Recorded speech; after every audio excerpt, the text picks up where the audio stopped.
In the last section, we put together the core of the Node.js web application. If you didn't follow along in the last section and you just copy pasted the code, just make sure that you've got your index.js file and a package.json file. You'll also want to make sure that you've got your terminal open inside of your project directory. And so if I list out my current files and folders, I should see the index.js and package.json files. Okay, so we've got some source code here, and now we need to figure out how we can wrap this all up inside of a Docker container. I want to first begin by telling you a little bit about Node.js and how we're going to start up this application. So just in case you've never made use of Node before, 2 commands that you need to be aware of to install dependencies and start up this application. Anytime that we want to start up a Node app, we have to first install a set of dependencies. And we can install all of our dependencies by running a command npm install inside of our project directory. This starts up a little program called npm, which is somewhat colloquially known as the Node Package Manager.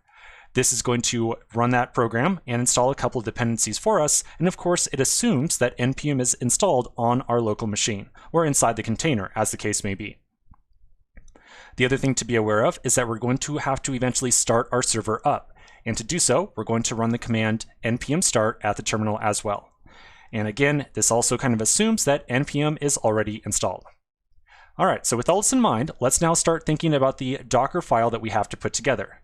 Now, the series of operations that we are going to put into the Docker file is going to end up looking very similar to what we did in the last application.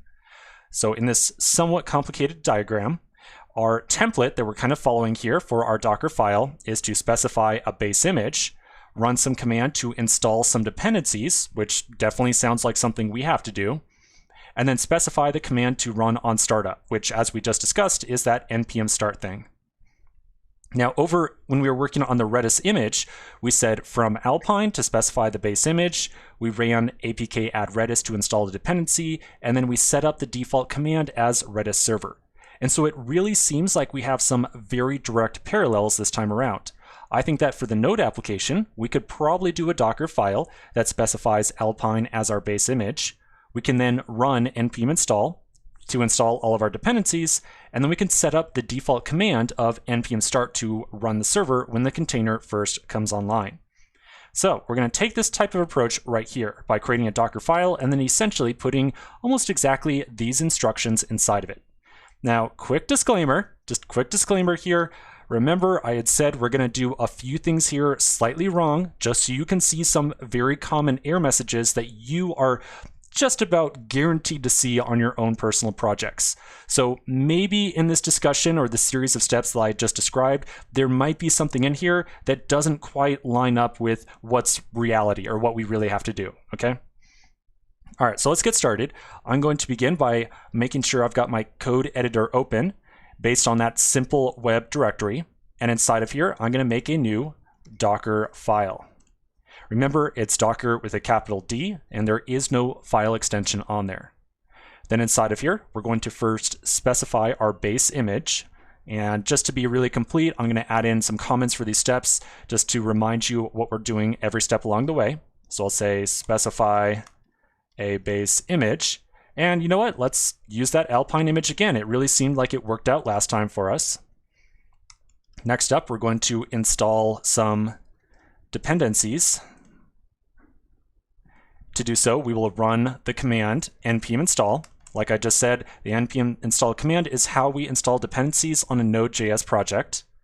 And then finally, we will set up a default command, which we can do by running out cmd. And then we put down a set of square brackets, and then in a set of double quotes, we separately list out all the parts of the command that we want to run when the container is first created. And so to start up our server, we are probably going to want npm start, like so. Notice that I've got a comma between those two strings.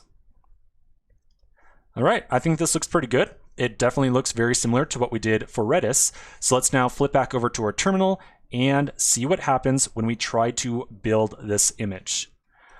So I'm going to list out my files and folders and verify that I now see the Docker file inside of here. And then remember, to build an image, we can run docker build, and then we put the dot in there to specify the build context of the current directory. So I'll run that, and then we very quickly see npm not found. All right, so first problem of a couple that we're going to see. So let's take a quick pause right here. We're going to start to investigate why we are seeing this error and fix it up. So quick break and I'll see you in just a minute.